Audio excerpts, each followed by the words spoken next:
There is a rule you have trusted your entire life without ever consciously defending it. Objects exist in one place at a time.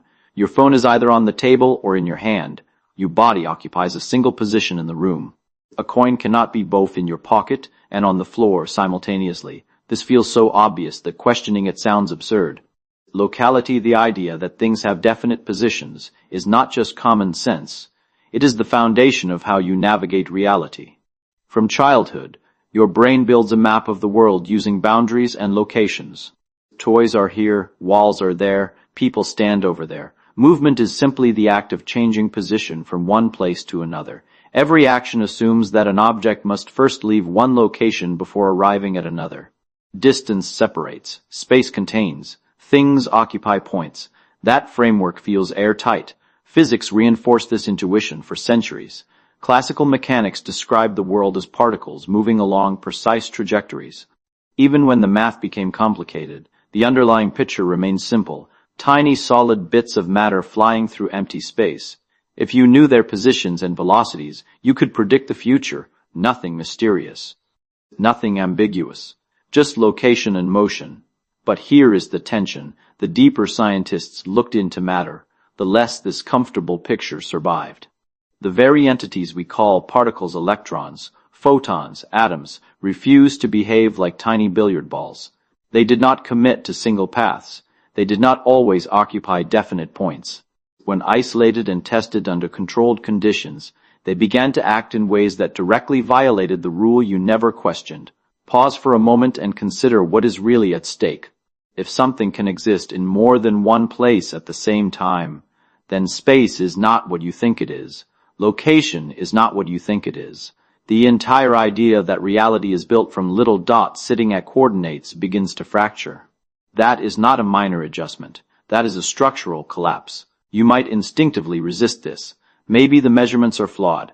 Maybe the interpretation is exaggerated. Maybe two places at once is just sloppy language. That skepticism is healthy. Physics demands it. But the experiments have been repeated for over a century, refined with extraordinary precision, and the result remains, at the smallest scales, locality is not fundamental. What makes this even more unsettling is that nothing in your daily experience prepares you for it. Chairs do not blur across rooms. Mountains do not hover between valleys. The macroscopic world appears stable and singular. So how can the microscopic foundation behave differently? How can the building blocks of reality violate the rule that everything larger seems to obey? This is where the story begins, not with mysticism, not with speculation, but with a crack in certainty. The rule that objects must exist in one place feels unbreakable because it has never failed you. Yet modern physics quietly suggests that this rule is not a law of nature. It is an emergent habit of scale.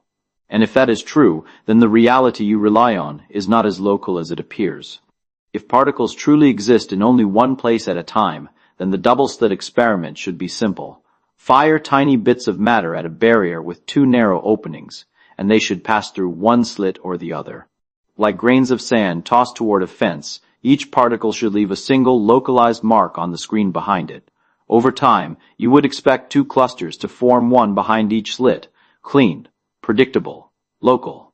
That is exactly what happens if you throw marbles. It is what happens if you shoot paintballs. Classical intuition survives every ordinary test.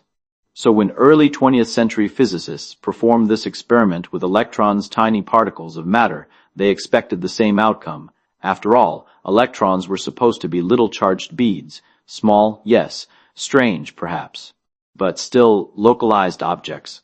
Instead, the screen revealed something impossible. Rather than forming two simple bands, the electrons produced an interference pattern, a series of alternating bright and dark stripes. This pattern is not what particles create. It is what waves create. Water waves overlapping in a pond produce interference. Light waves overlapping do the same. Where crests meet crests, the pattern intensifies. Where crests meet troughs, they cancel. The double-slit result looked exactly like that kind of wave behavior. But here is the contradiction. The electrons were fired one at a time, not in streams, not in bunches. Individual electrons, spaced far enough apart that they could not possibly collide or influence each other in flight. Each electron struck the screen as a single dot, a localized impact. Yet over time, those dots accumulated into a wave interference pattern. It was as if each electron somehow passed through both slits simultaneously and interfered with itself. That idea violates locality immediately. For a particle to interfere with itself, it must, in some sense, explore multiple paths at once. It cannot be confined to a single, definite trajectory. If it were truly located at only one slit, the interference pattern would vanish. The data leaves no room for ambiguity. The pattern emerges only when both slits are open, even when particles travel individually. You might imagine a hidden mechanism. Perhaps the electron splits in two and recombines. Perhaps there is an unseen field guiding it. Physicists considered these possibilities, but every attempt to force the electron back into a strictly local story created deeper inconsistencies. The more carefully the experiment was performed, the clearer the paradox became. The particle does not behave like a tiny marble choosing one path. To make this more unsettling, scientists then asked a simple question: which slit does the electron actually pass through? They installed detectors to observe its path. The moment they measured which slit the electron used, the interference pattern disappeared.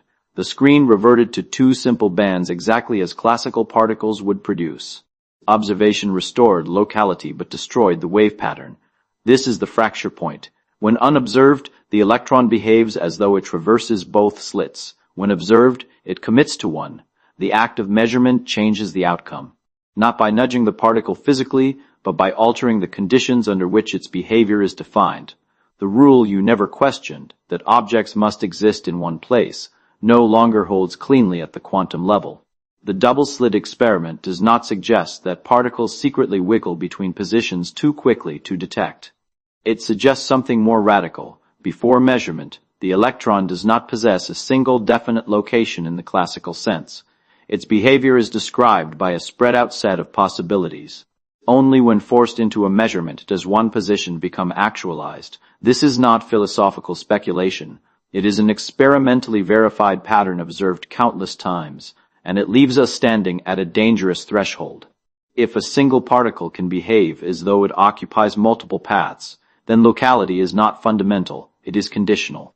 The stable, singular world you experience may rest upon a deeper layer, where position is not a fixed attribute, but a probability awaiting definition.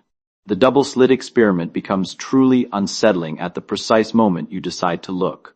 Without detectors, the interference pattern forms. With detectors, it vanishes. That shift is not gradual, it is immediate and absolute. The electron stops behaving like a distributed wave and starts behaving like a localized particle. Something about observation forces a decision. At first it sounds mystical. Does consciousness alter reality? Does awareness bend physics? That interpretation is tempting, but it oversimplifies what is actually happening. Observation in quantum mechanics does not mean a human eye staring at an electron. It means interaction, any physical process that extracts information about the system, a measuring device, a photon scattering off the electron, a detector placed near the slit.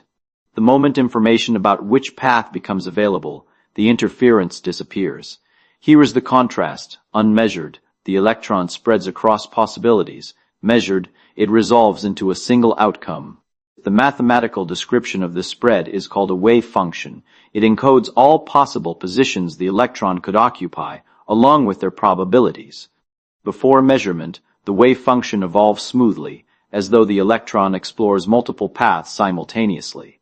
After measurement, the wave function collapses to a single, definite state. This collapse is not a slow narrowing. It is abrupt. One moment, the system contains overlapping possibilities. The next, only one remains, and no experiment has ever revealed the electron traveling between those possibilities as a tiny bead switching lanes. Instead, the probabilities themselves seem to condense into reality. You might argue that the measuring device simply disturbs the electron. Perhaps the act of checking which slit it uses physically knocks it into one path. But physicists have designed increasingly subtle experiments to rule out crude disturbances. The result persists. It is not brute interference from the detector that removes the pattern, it is the availability of path information. When the universe can, in principle, know which route was taken, the interference vanishes. This forces a disturbing realization. The electron's location is not a fixed property waiting to be uncovered. It is not secretly sitting at one slit while we remain ignorant. If that were true, the interference pattern would never appear. Instead, prior to measurement, the electron exists in a superposition of paths, a structured blend of possibilities. Only when compelled to reveal a position does it choose. But choose is a dangerous word. It suggests intention. There is no evidence of intention. What collapses is not a willful act, but a mathematical description constrained by interaction. Still, the effect is undeniable. Observation reduces multiplicity to singularity. Possibility becomes fact. This creates a logical tension. If the electron truly occupied one location all along, measurement would merely uncover it. Yet experiments suggest measurement plays a constitutive role. The act of determining where forces reality into one answer. That means locality is not simply hidden. Position solidifies only under specific conditions. The implications ripple outward. If particles do not possess definite locations until measured, then space at the quantum level is not a grid filled with pre-existing dots. It is a landscape of structured potential. Localization is an event, not a permanent attribute. And the comfortable idea that objects sit neatly at coordinates begins to look less like a law of nature and more like a large-scale illusion produced by countless microscopic collapses. The unsettling part is not that measurement changes things. Measurement changes many systems. The unsettling part is that before measurement, the system does not appear to conform to the rule of one place at a time.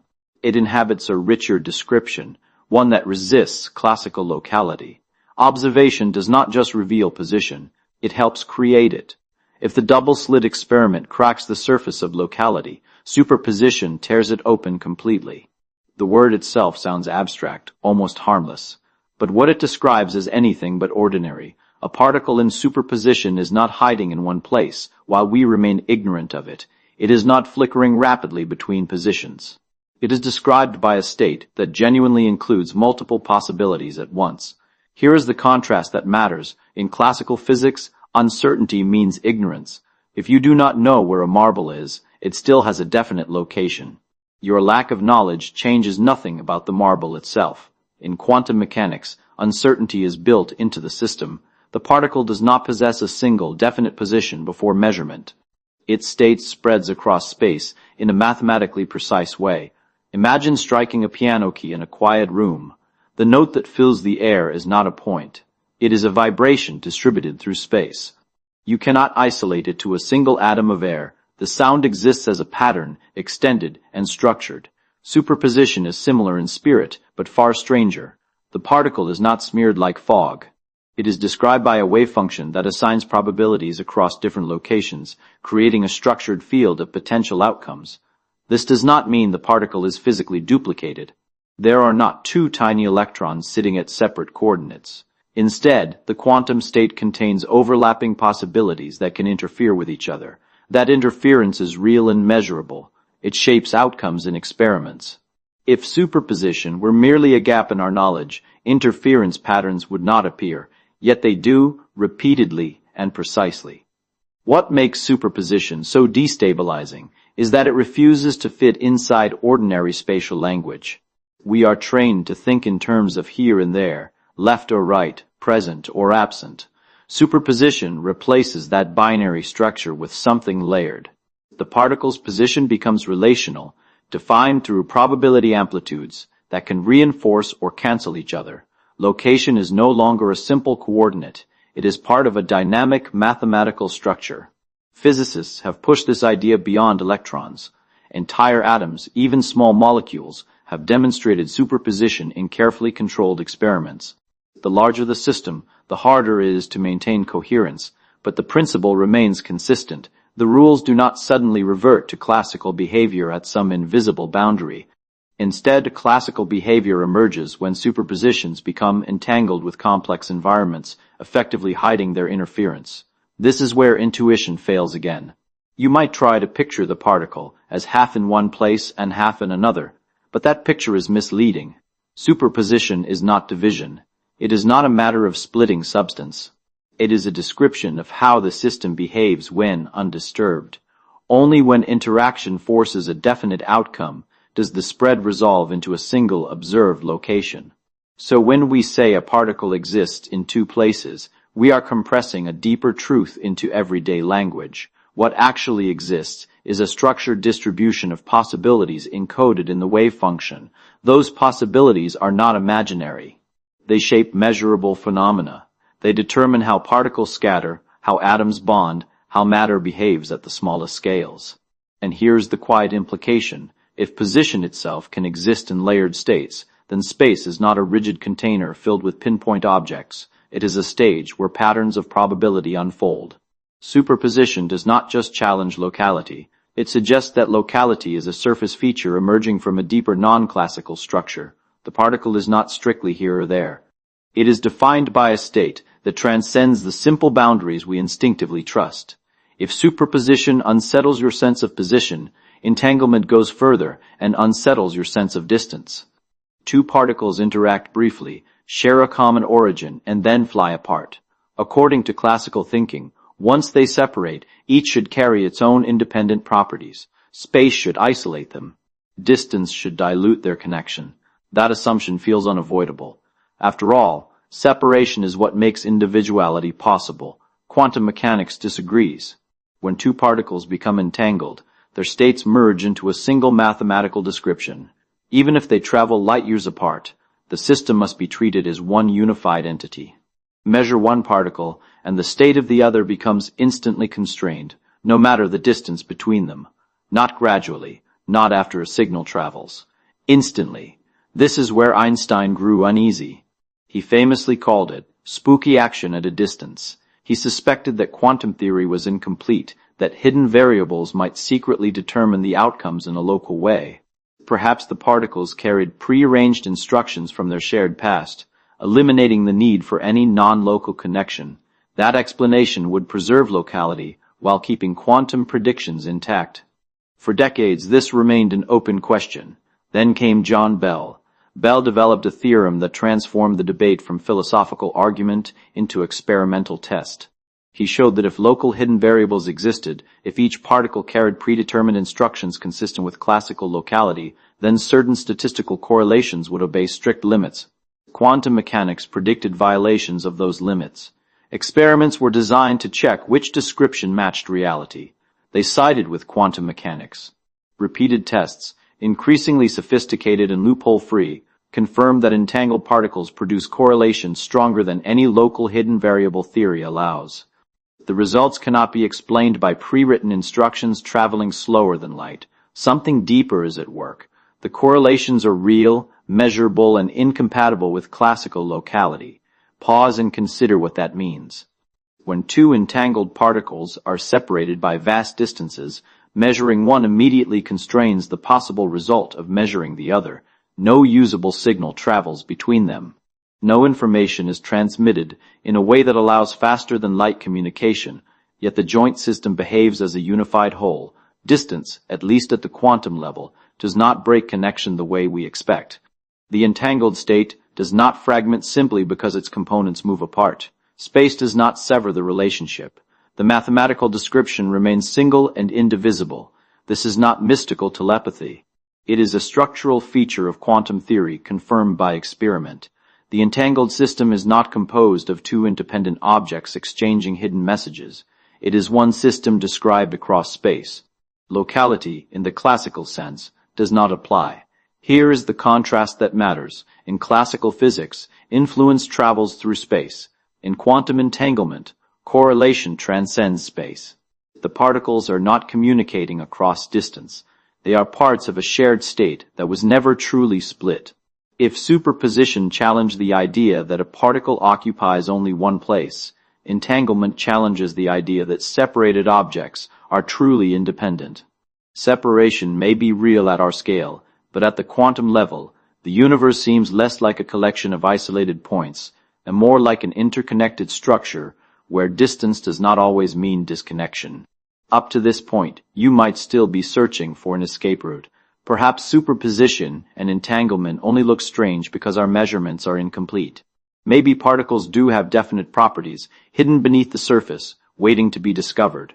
Maybe locality survives if we just refine the theory. That was Einstein's hope. Bell's theorem was designed to test it. John Bell asked a precise question: if particles carry hidden instructions that determine their outcomes in advance, and if no influence travels faster than light, what limits should the correlations obey? He translated this philosophical tension into mathematics. If reality is local and realistic, meaning properties exist before measurement, and no influence exceeds light speed, then certain inequalities must hold. Quantum mechanics predicted violations of those inequalities. The brilliance of Bell's work is that it did not rely on interpretation, it relied on statistics. Experiments could measure correlations between entangled particles under carefully controlled conditions. If the correlations stayed within Bell's limits, local realism would survive. If they exceeded them, locality or realism or both would have to give way. Beginning in the 1970s and continuing for decades, physicists performed increasingly sophisticated versions of these tests. They separated entangled particles over large distances. They randomized measurement settings. They closed loopholes that critics pointed out. Each time, the result was the same. The observed correlations violated Bell's inequality exactly as quantum mechanics predicted. This leaves us at a logical fork. Either the particles do not possess definite properties prior to measurement, or influences exist that are not confined by classical locality. There is no third classical option. Bell did not prove that signals travel faster than light. He proved that the combined assumptions of locality and pre-existing definite properties cannot both be true. Notice what has happened. The rule you trusted, that objects have specific positions and attributes independent of observation, has been experimentally challenged.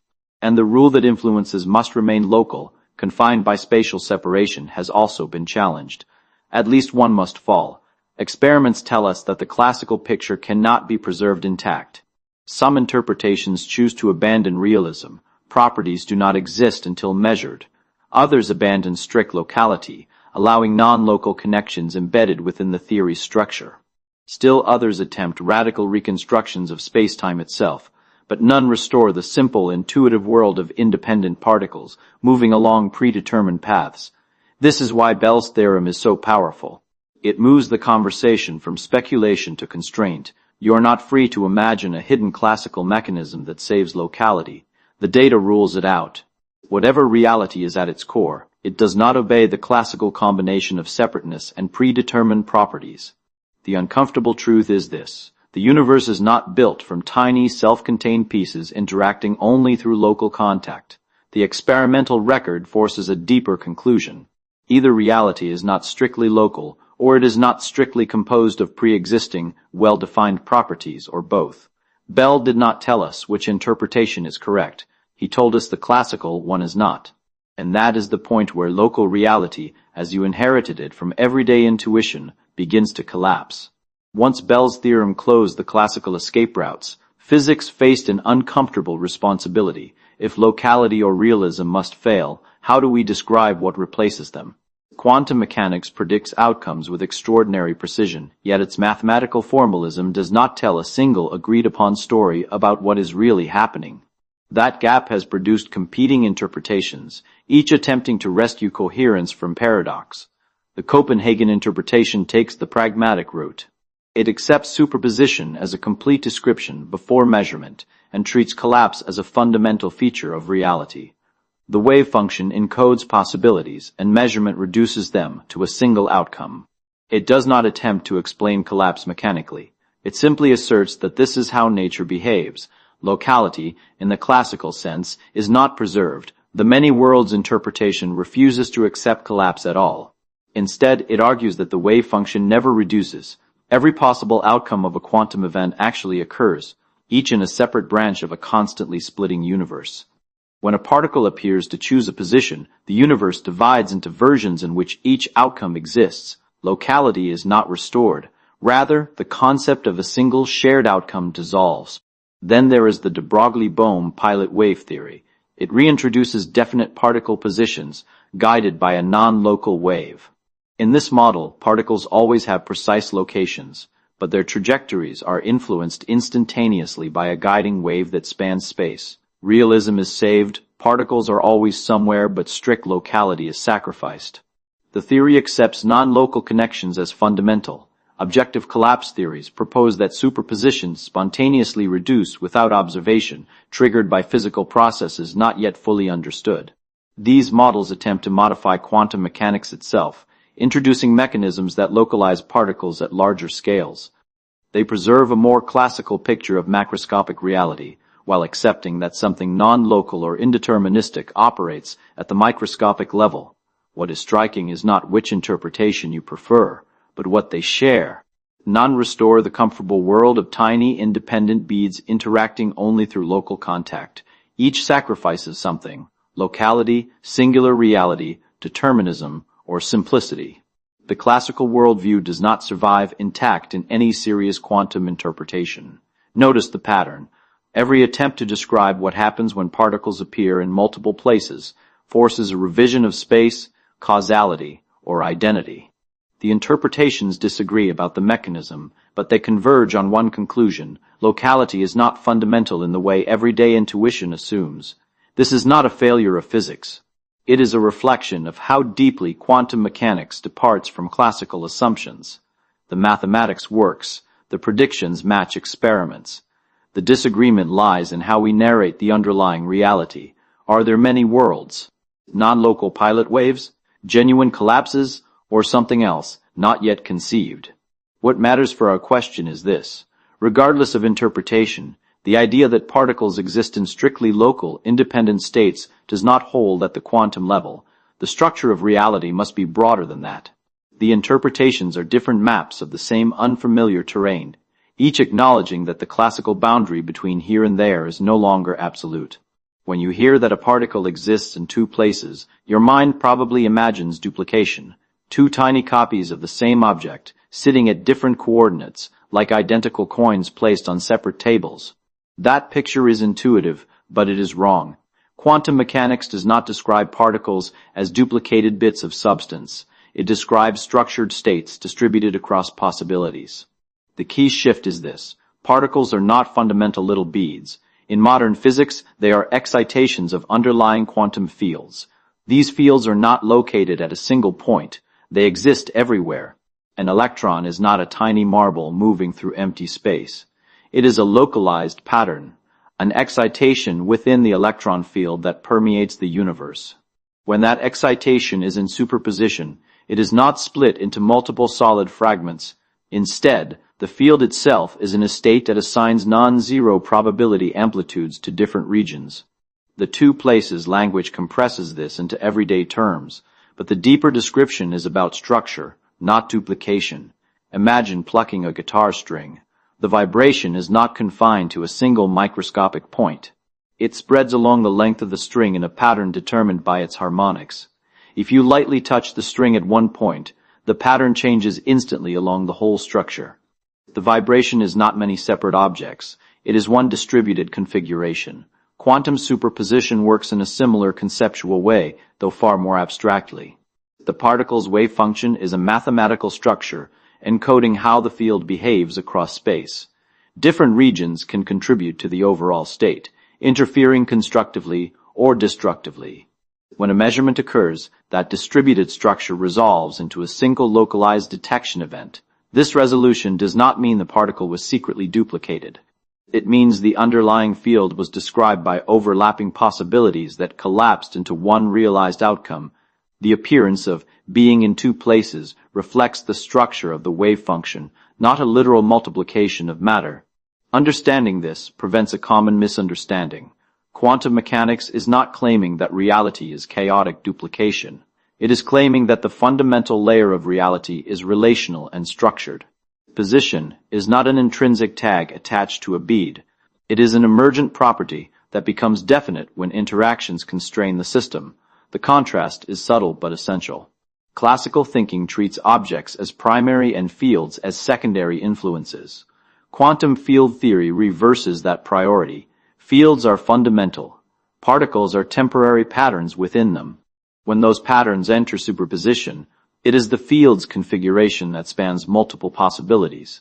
So when we say a particle exists in two places, we are using simplified language to describe a deeper structural truth. The underlying field supports a state that includes multiple spatial components. Measurement selects one, But prior to that selection, the structure is genuinely extended. This reframing dissolves the image of duplication and replaces it with something more coherent. The universe is not scattering copies of particles across space.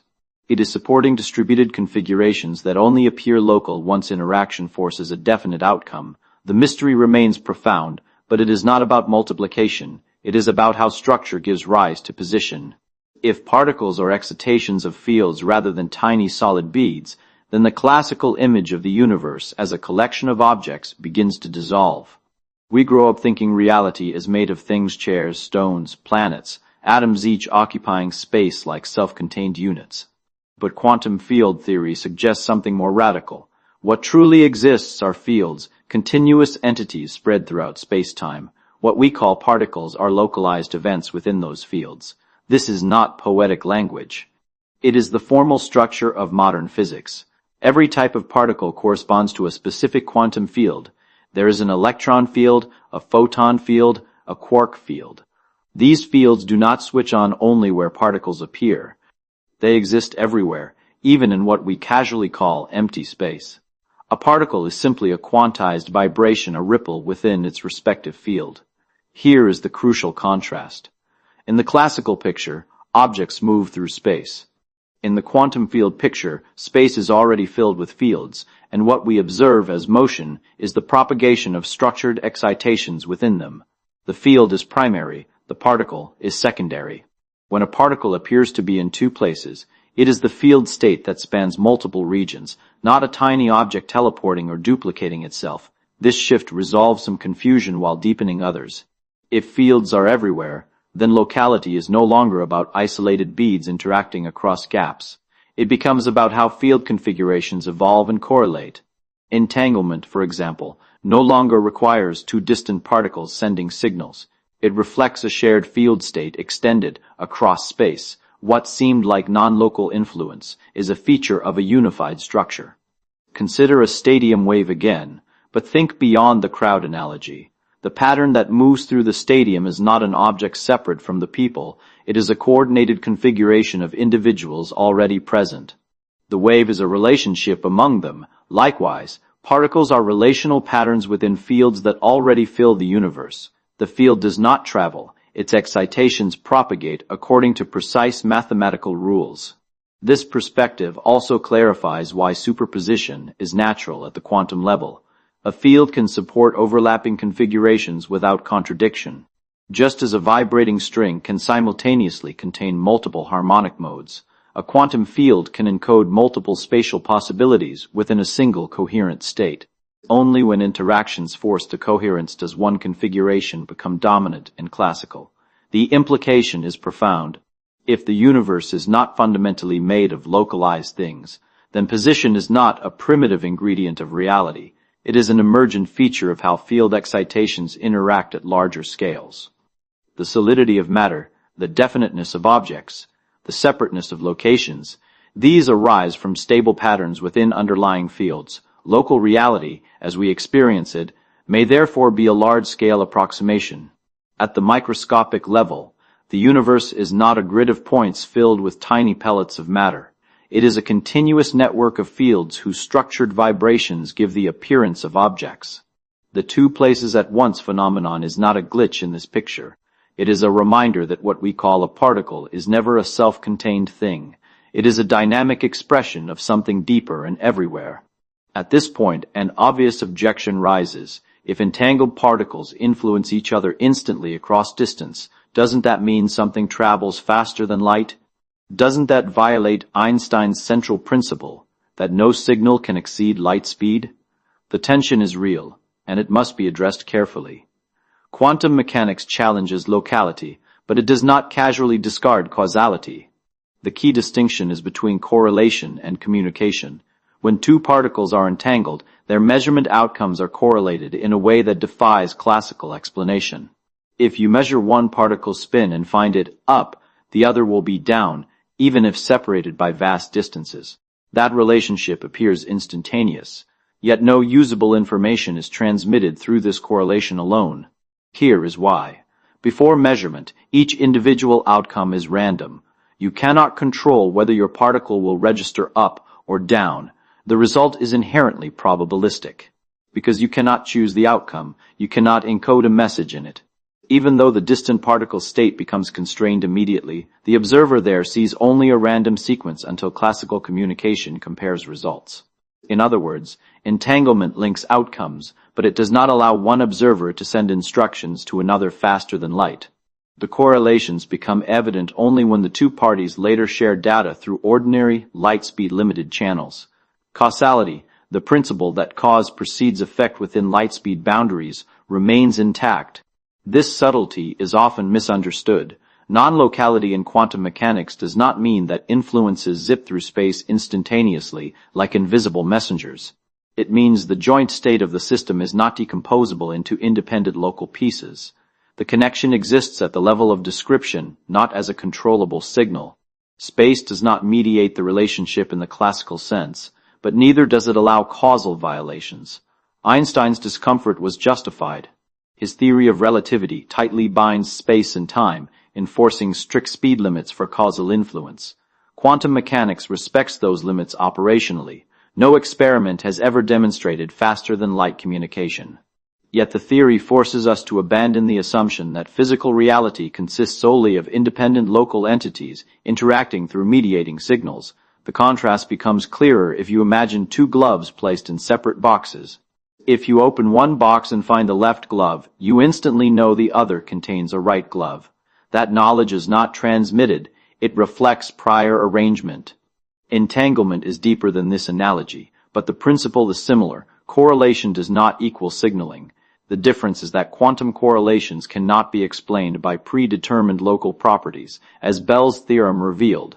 So we stand in a delicate position. Locality in the classical sense is broken. Correlations exist that are not reducible to local hidden variables. Yet causality remains preserved. No usable influence outruns light. The universe maintains its speed limit, even while defying our intuitive notion of separateness. This balance is not a loophole. It is a structural feature of quantum theory. The world is not stitched together by simple local threads, but neither is it chaotic or lawless. Non-local correlations coexist with relativistic constraints. Reality is stranger than classical locality, yet more disciplined than speculative fantasy. The destruction of local realism does not shatter physics. It reshapes our understanding of what distance truly means. At this point it is tempting to confine all this strangeness to the microscopic world. Electrons can misbehave. Photons can blur across possibilities. But surely you are different. Surely your body, your chair, your planet occupy definite positions. After all, you do not wake up spread across the room. You do not flicker between cities. Locality feels restored at the human scale. Yet every atom in your body obeys the same quantum rules. The stability you experience is not a rejection of superposition and entanglement. It is the result of scale. When trillions upon trillions of particles interact with one another and with their environment, their quantum states become entangled with countless surrounding degrees of freedom. This process, called decoherence, suppresses visible interference effects. The overlapping possibilities do not disappear, but they become effectively inaccessible. Think of it like ripples on a pond during a storm. A single pebble creates a clean interference pattern, but when the surface is constantly disturbed by wind and rain, the delicate pattern dissolves into noise. At the quantum level, isolated systems display superposition clearly. At the macroscopic level, constant interaction with the environment stabilizes specific outcomes. This is why you appear localized. Not because quantum mechanics stops applying, but because your constituent particles are entangled with the surrounding world in extraordinarily complex ways. The wave functions describing your atoms interact, spread, and decohere so rapidly that only classical-like states persist at observable scales. Position emerges as a stable pattern within overwhelming complexity. Here is the contrast that matters. Classical solidity is not fundamental. It is emergent. Your body feels like a solid object occupying a single location, but that solidity arises from electromagnetic interactions between quantum fields. Your apparent position is a statistical outcome of countless underlying processes. Beneath that stability, the same non-local structures operate. This does not mean you secretly exist in multiple rooms simultaneously in any practical sense. Decoherence ensures that macroscopic superpositions are effectively suppressed. But it does mean the rule you trust that objects simply are somewhere is not written into the deepest layer of reality. It arises from collective behavior. The world of definite positions is a surface phenomenon. At the foundation, fields fluctuate, superpositions form, and entanglements span space. Your stability is the result of coherence lost to the environment, not a rejection of quantum principles. The classical world is not wrong, it is incomplete. Understanding this dissolves the fear that quantum mechanics only applies in laboratories. You are not separate from it. Your atoms are excitations of fields just like electrons in a double-slit experiment. The difference is scale and interaction, not law. The illusion of solid position is a triumph of complexity, not a fundamental truth. Local reality, as you experience it, is a reliable approximation. But it is built upon a deeper structure where position is conditional, relational, and emergent, and that means the classical idea of here is less absolute than it appears. By now, the phrase destroyed local reality should feel less dramatic and more precise. What has been dismantled is not the usefulness of position at human scale, but the assumption that position is fundamental. The experiments, the mathematics, the interpretations all converge on a single unsettling idea. Location is not an intrinsic property carried by tiny, independent objects. It is a relational feature that emerges from deeper structures. Classically, we imagine space as a container and objects as occupants. Each thing sits at a coordinate, self-contained, defined independently of everything else. Quantum mechanics replaces that picture with something more interconnected. The properties of a system are not absolute tags attached to isolated parts. They are defined through interactions, correlations, and measurements. Entanglement already hinted at this. Two particles do not merely possess their own properties while exchanging signals. They form a joint state, whose characteristics cannot be reduced to separate pieces. Their identities are relational. The system as a whole has a structure that cannot be decomposed into independent local realities. This relational view extends further. Position itself gains meaning only through interaction. A particle's location becomes definite when it interacts with another system in a way that stabilizes an outcome. Without that relational context, the particle is described by a spread of possibilities. Here and there are not pre-written attributes. They crystallize through physical relationships. This does not imply that reality depends on human consciousness in a mystical sense. It means that properties are not standalone facts independent of context. They arise from the network of interactions that define a system. Space is not a stage filled with independent actors. It is part of the relational web that gives actors their roles. The destruction of local realism, then, is not chaos. It is refinement. It tells us that the universe is not built from isolated points interacting across empty gaps. It is built from structured relationships encoded in quantum fields. What appears local at large scales emerges from this relational fabric. Consider how your own position makes sense. You are here relative to walls, floors, coordinates, and measuring devices. Remove every reference frame, every interaction, and the word here loses content. In quantum mechanics, that relational dependency extends all the way down. Location is meaningful only within a web of interactions that define it. This is the deeper implication. When particles appear in two places, it is not because reality is broken. It is because the underlying structure of reality is not made of rigid points. It is made of relations. Locality is not fundamental. It is emergent from patterns that stabilize at scale. So what has been destroyed is not space itself, but the assumption that space is a simple grid populated by self-contained things. In its place stands a universe woven from correlations, probabilities, and interactions. Here is not absolute. It is a relationship within a larger structure. And once you see that, the idea of particles existing in two places is no longer a contradiction. It is a window into how reality is actually constructed. If particles can exist in structured superpositions, if entangled systems ignore classical separation, if fields replace isolated beads of matter, then where is no longer a primitive question. It is a derived one. The universe is not built from points first and relationships second. It is built from relationships first, from structured fields and correlations out of which points appear. From childhood, you learn to think in terms of location. Where is the book? Where is the star? Where are you? These questions assume that space is a container and objects are occupants. Quantum mechanics does not erase space, but it demotes it. Position is not a fundamental tag glued to reality. It is a stabilized feature of interactions. At the deepest level, what exists are quantum fields extended throughout spacetime. Excitations of those fields produce what we call particles. Superposition shows that these excitations are not confined to single coordinates until interactions constrain them.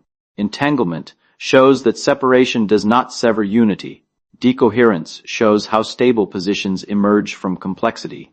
Local reality is not false. It is emergent. This reframing does not make the world unreal. It makes it subtler. Your chair still supports you. Your body still occupies a stable region.